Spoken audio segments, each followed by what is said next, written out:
It's said everyone has a story. China has almost 1.4 billion of them. From the mega cities to the vast countryside, from the ancient to the ultra-modern. It's our job to bring these stories to you, direct from one of the most rapidly changing nations on the planet. I'm Laura Schmidt, and we're rediscovering China. Today we explore the vibrant city of Hong Kong in all its shapes and forms. From its famous port, wow, it's moving pretty fast. This is my office. To its finance sector. From its ancient traditions, and it's a family business that's been around for 3 generations, to its new beginnings. They will start to light up in a fluorescent green. Join us in rediscovering Hong Kong.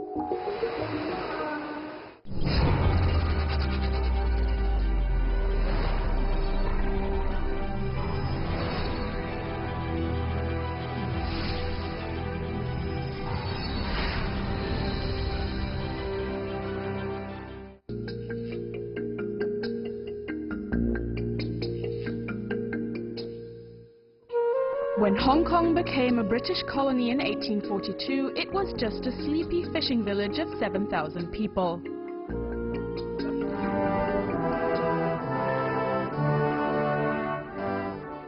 In 2017, it has over 7 million inhabitants and is among the most densely populated cities on this planet. We track the different faces of Hong Kong over time and take a look at some of the challenges it faces today. When it comes to Hong Kong, the first thing that comes to mind is, of course, its port. Its strategic location helped it to grow into the busiest port worldwide by the turn of the millennium. And even today, despite more competition, it still ranks fifth globally in terms of volume. Most of Hong Kong's shipping passes through the port of Kwai Ching. In operation since 1972, today it employs around 190,000 people. That's over 5% of the Hong Kong workforce. We visit Modern Terminals, the port's second largest operator. Their containers are stacked to a breathtaking height of up to 7 stories. Space is, after all, in short supply in Hong Kong, and much like the city's housing has had to rise up, so have its containers. Modern Terminals is the oldest terminal operator in Hong Kong. It opened in 1972, and today it has about 1/3 of the overall Hong Kong market. We handle at Modern Terminals about 240 ships a month and about 5 million containers a year, so that's about 14,000 a day. That means around 10 containers are being dealt with every minute. Much of the work is automated, though one operation simply cannot do without a helping hand. The large cranes are being steered by what are known as equipment operators. 我就會按公司嘅安排啦，就上呢個所謂鐵塔、船旁塔啦，咁做啦，咁就會按上邊有個電腦嘅指示咧，就裝卸箱啦。 Sitting hunched over in a crane for 8 hours a day is pretty tough, especially on your neck and back. Mr. Ng has been doing the job for 23 years, so he can't miss out on his daily stretching exercise. 但係咧，有啲人咧，可能呢個碼頭未必適應到佢，或者啲高度感啊，係啦，小心一點啊！啊，不怕，我不怕，聽啦，一隻身住嚇，或者好多嘢咧，配合唔到佢，或者佢睇嘅視力咧唔得咧，係冇辦法入到行。 This is what you call an office with a view. We're now at about 45 meters height, so maybe the 15th floor of a skyscraper. But of course there's no walls, and you can see through the floor. 这里是我兴奋吗？对，这个是你的办公室是吧？是的。As you can see, this is not really a regular office. There's glass floors, and the whole building, the whole crane is swaying about. So if you're afraid of heights or unstable environments, maybe this isn't the job for you. Mr. Ng then proceeds to pick up 40-foot containers, each some 12 meters long, as if they were mere Lego blocks. Wow, it's moving pretty fast, faster than I thought it would. Mr. Ng can shift around 150 to 200 containers a day, each time placing his cargo precisely on the truck waiting beside the ship. The weather is really important because obviously when there's a storm, and especially in Hong Kong with typhoons, that's when operations stop. Usually it's 24 hours a day, 7 days a week. It never stops. 我覺得揸到呢部咁大機器好似好有光明感咯，同埋最困難就係當我年紀開始大咧，啲眼力開始即係冇咁好咧，有時睇啲嘢會爭啲，咁而家開始有少少困難，開始我覺得，所以咧我哋要栽培一班新嘅同事咧出嚟要接應我哋呢班舊嘅同事。However, things aren't as rosy as they used to be in this sector. The amount of containers being shipped through Hong Kong has been declining, hitting a 14-year low in 2016. What challenges does the Port of Hong Kong face today? You know, we're very dependent on the global economy. So we see here what's going on in the global economy before really anybody else does. If we don't see things moving around out there, then we know things are slowing down in the global economy, and maybe the rest of the world won't know it for 3 or 4 months. Actually, since the handover, China's become very competitive in the port industry. So it's not as much the decline of Hong Kong as the growth of ports in China, especially places like Shanghai, which is now #1 in the world. Indeed, the mainland has been dominating the rankings, with Shanghai, Shenzhen and in 2015 Ningbo all having pushed past Hong Kong. What Hong Kong's been able to do, it's still, you know, a highly efficient port area, and all the attributes of Hong Kong as a free port, ease of doing business, rule of law, all those things make Hong Kong still really attractive for global companies to come and set up. Hong Kong isn't just attractive to companies, but also to people. Mr. Levesque certainly has a strong bond with the city, having lived here for 21 years. It's very difficult to leave this place. When I go back to the U.S., I have sensory deprivation because the phone isn't ringing off the hook and the emails aren't flying. It just slows down. So once Hong Kong is in your blood, I think you need to, you keep needing to have that kind of work and lifestyle.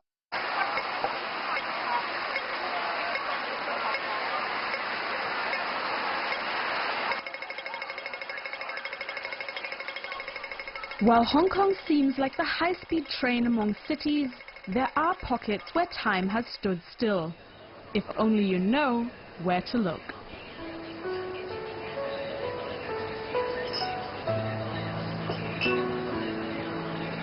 Hidden away on the 3rd floor of a factory in Kowloon Bay, there's a memento of Hong Kong's past. It's a porcelain painting factory which saw its heyday in the 1980s.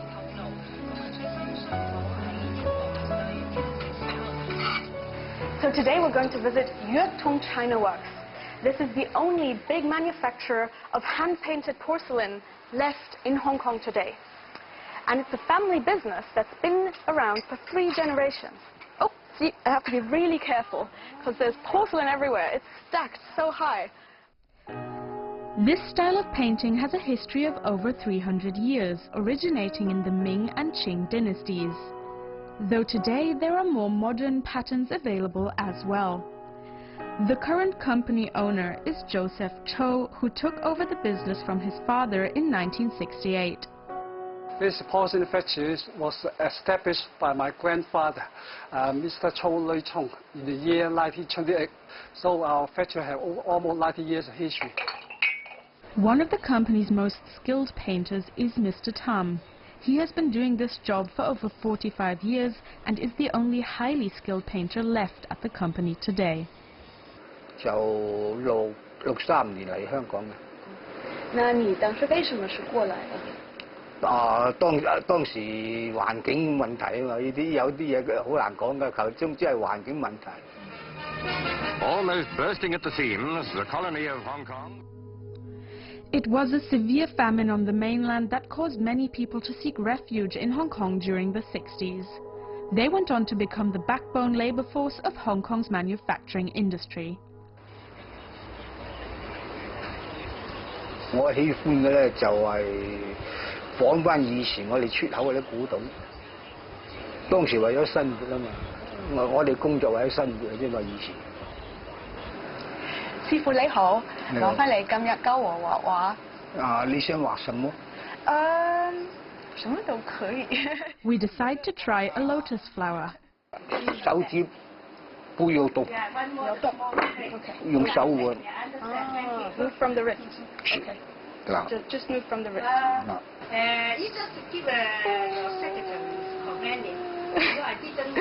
So as you can see, he's drawing an incredibly fine line while my hand is just shaking like crazy. Oh God. 画得怎么样？都可以啊。是不是还要练一下？係啲線啫嘛。And for the finishing touch, Wow. Amazing. Oh my goodness. Yeah, this is looking more like modern art than anything else.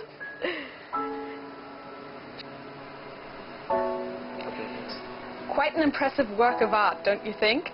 But of course, this isn't my work.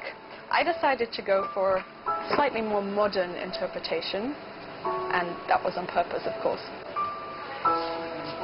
that little taster makes it pretty clear to me just how much hard work goes into porcelain painting.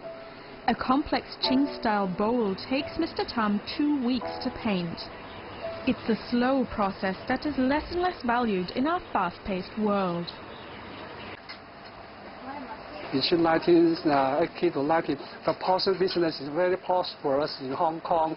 At the time, there are over 100 factories in Hong Kong. Before Made in China became the buzzword it is today, Hong Kong was famous for its manufacturing, from toys to tailoring. Its heyday in the 1960s and 70s was followed by a slow decline as China's opening up saw much of the manufacturing business move operations to the cheaper mainland. Now, Hong Kong's manufacturing sector employs only 2.5% of the workforce. So when you think about the economy, you cannot just think about the economy of a city. You should think in terms of a region. So if you think in terms of the region, Hong Kong's original manufacturing industry has actually moved to a large part in Guangdong, which is actually the bigger metropolitan now. So the entire Pearl River Delta, it's been highly integrated as one area now. And different regions and different economy is going to focus on different things.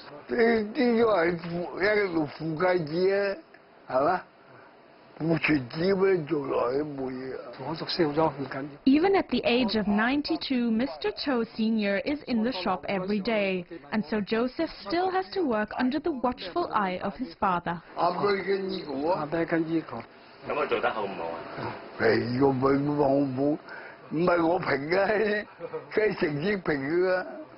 My father always said, I have not so smart.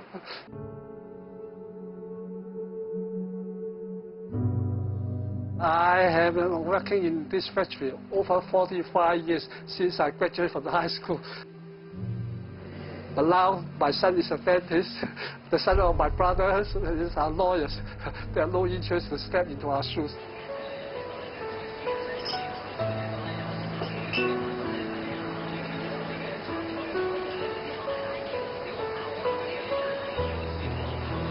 I hope the painter can still work for a few more years. Once the painter retires, we can only stay here to sell the stocks. Maybe in 10 years, no more decoration porcelain factory in Hong Kong.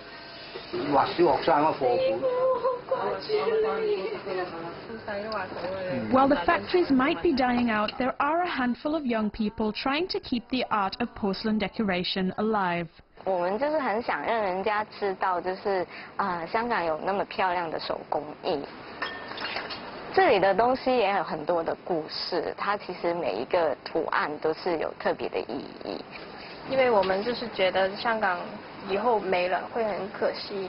要改嘅就係呢個比例，通過再畫翻以前嘅嘢，可以 feel 到上一代嘅人，尤其是師傅，即係同我一個好大嘅年齡層啦，咁可以知道好多上一代同呢一代嘅唔同，咁亦都係一個新舊嘅碰撞。一直以嚟都係外銷詞，係符合外國人嘅審美觀。咁有乜嘢係可以加入多啲香港嘅元素咧？例如佢裏邊可唔可以再畫多啲關於香港嘅建築啊、人物啊，或者曾經發生過嘅事？我覺得如果喺我畫之前就已經考慮佢係咪會消失嘅話，咁係永遠唔會成功。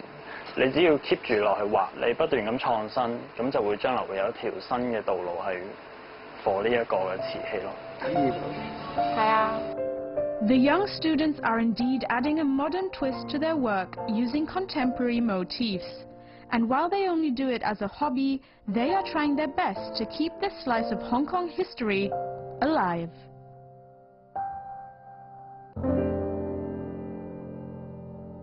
The vast skyscrapers tightly hugging each other already give away where we are right now.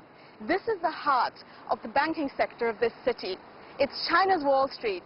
This is the financial center of Hong Kong. Here you will find one of the highest concentrations of banking institutions in the world. Around 70 of the world's top 100 international banks have operations in this city. So it's not difficult to see that in Hong Kong, it's all about the money. Considering Hong Kong is one of Asia's leading financial hubs, it's surprising that less than 6% of the city's workforce actually work in finance and insurance. Even fewer are able to take on the risky business of investment banking. One of them is Sean Xiang. The 32-year-old has made Hong Kong his place of business for the past 7 years. When he was offered a position in the city, it was the fulfillment of a dream a decade in the making.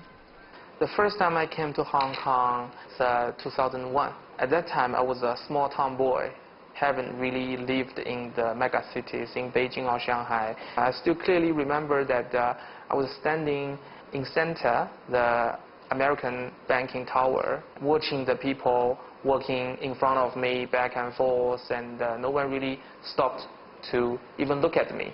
And everyone seems so busy, everyone seems so engaged in the business, and everyone discussing with each other about the, the deals, the transaction. I feel a little bit lonely, I feel a little bit afraid, I feel a little bit, lower, and I think this needs to be changed, and I need to work hard. This is my office. It's taken Xiang many late nights to get to where he is now. So many, he even keeps a toothbrush in his office. And colleagues, this is the deals I did in my last company, JP Morgan. This is the Agricultural Bank of China IPO, the largest IPO in the entire universe. You know the name? The name is called Tombstone. Tombstone is whenever in investment banking industry, when you complete a project, usually you would do a crystal stuff like this, and to reminisce the deal size, the information, the key information of the deal, and all the banks participated in the deal. When he was considering whether to accept the offer to come to Hong Kong, Xiang's senior managers urged him to make the move to Asia's financial center. What is the reason for Hong Kong's success as a financial hub? I think the reason for Hong Kong becoming a financial center around the globe is that it has fully taken the advantage of the rise of China. Because of the China open its doors policy, and Hong Kong has the opportunity to really help the China raise the capital from around the globe.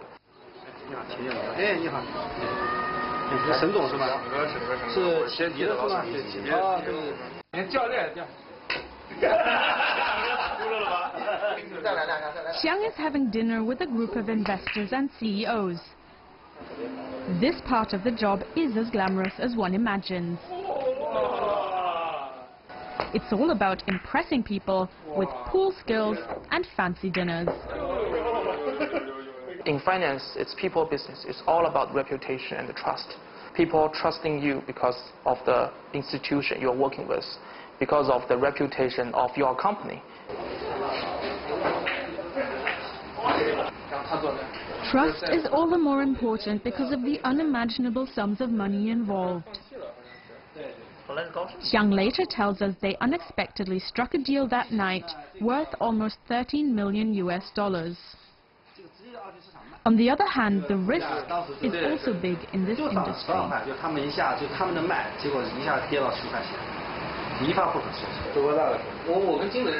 Xiang knows only too well that the successes of today could disappear tomorrow.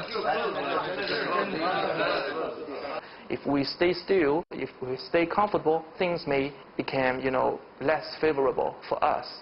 And cities around the globe has been competing heavily, Singapore, Shanghai, Hong Kong, and even Shenzhen.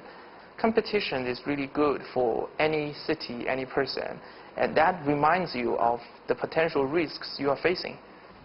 But does increased competition automatically pose a threat to Hong Kong's success? If you have a neighbor who is richer, do you think you're going to earn more or less? Most likely you're going to earn more. Why? Because your neighbor is going to require more service. If Shanghai becomes a richer city and more developed in financial services, it's going to use more financial services in Hong Kong.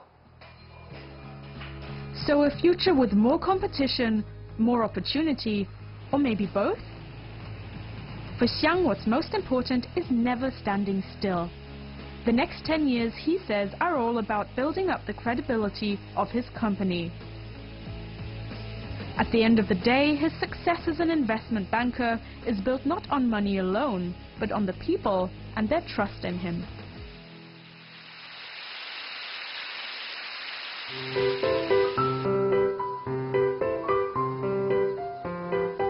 In another part of the city, it's all about fish. Vitagent is a startup company using fish embryos to test for toxins in different products. Eric Chen is the founder of the company. A graduate of the City University of Hong Kong, he comes originally from Guangdong province and started Vitagent in 2011. In 2008, right at the only begins, you will remember the milk powder scandal. Contaminated baby formula caused the death of 3 infants and sickened more than 6,000 others. How come our country is becoming stronger? People are becoming richer, but the only intake for babies are still so dangerous. And I find out that one of the key reasons is the existing testing method and regulations are very outdated. Eric then discovered a testing method employed by pharmaceutical companies, which used fish embryos to identify toxins in medicine. Under this microscope right here, I've got a group of Medaka fish embryos. These embryos have been genetically modified in a way that when they're testing for toxins, and there are toxins in the substance, they will start to light up in a fluorescent green. Food and product safety issue isn't really a Chinese issue. It's a global issue. This is Jimmy Tao, the company's CEO. The born and bred Hong Konger originally joined the startup as an investor in 2011. I would say most of the investors are still relatively conservative. They earn their money from real estate. Their experience and their mindset may not be so easily being changed to fit in the startup culture. We see something bigger than just trying to make some money. We try to, I think, revolutionize the whole food safety platform. A big challenge has been presenting the research findings in an engaging manner for the general public. To this end, Vitagent has developed a 3-step rating system using pictures of fish. You've got the red fish that's warning you that this product is probably not the best to be using. You've got the yellow fish that says they've just about passed a test. And finally, we've got our happy green fish that tells you this is an excellent product. So in the long term, our vision is like the safety product version of Google. That when you want to find any safe product, you can just go to our platform. While the goal of creating a safer world for consumers is admirable, I can't help wonder about the method. While this is legally not classified as animal testing, the embryos do show a discernible heartbeat on screen. And they are put to sleep after testing, no matter the result. People will still misunderstand, saying like, oh, we're using embryo. Because embryos, for many people, still sounds really kind of like a baby. Is that a baby fish? That is why I asked animal rights group PETA for their take on the issue. They explained that using fish embryos is considered a refinement of the adult fish test because embryos are thought to experience less pain and distress. However, they stressed that forward-thinking scientists are developing and using animal-free testing methods. Most of the everyday products or even food industry, they don't have any biotesting data on the product that they sell every day. This is quite scary. If you don't even have the animal testing data to understand the nature or what we call the toxicity level of the product, you and I actually become a guinea pigs. Right now, Vitagen seems to be on the up and up. Eric's venture has been a success, earning him the title of Asia's 30 under 30 by Forbes. But what of startups in general? Is Hong Kong the place to be a new business owner? Being an entrepreneur is not everybody's job. When the rent is high, the salary is high, it can make everything have a higher cost. For a startup, it really means a lot of burden.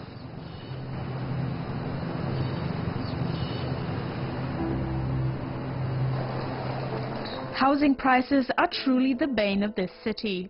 They're the reason it's difficult for startups like Vitagen to attract talent. That's why Hong Kong needs to find its unique position. We also understand that Hong Kong is just a very small market. You know, if we want to do something could really have the global presence, we can't be too narrow-minded. It can't do manufacturing, it can't do production. But in terms of branding, in terms of the super connector between the East and West, I think it has the perfect advantage.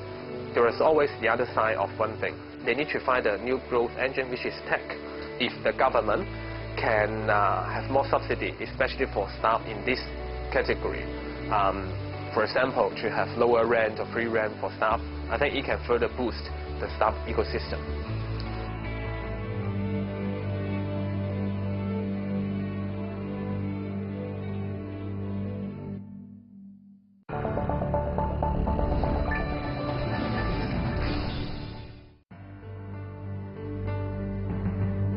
The face of Hong Kong is changing yet again. From busy port to manufacturing mogul, from finance center to possible hub for entrepreneurs. Where will this versatile city sail to next? Nothing really lasts forever. But 10 years later, 20 years later, who knows who's gonna lead the race? It's going to be important that Hong Kong, over the next 10 years, next 20 years, really understand what it wants to do in the future and try to carve out those pieces, whether it's a finance center or whether it's a transportation logistics hub, because 2047 is coming, and it's going to be important that Hong Kong has a role to play beyond 2047. We are global citizens, but we are also Chinese, we are also from Hong Kong. You know, this is the advantage that we have. So I keep this advantage and try to utilize it in a way that could connect all three parties and all these kind of background together. People have been counting Hong Kong out for many years. And I don't know of anybody who's won up betting against Hong Kong. It just has this ability, this resilience, and this grit about it that just year after year, I think continues to prove to the world that it's still the place to be, especially for this region. It's such a valuable piece of the Asia-Pacific region.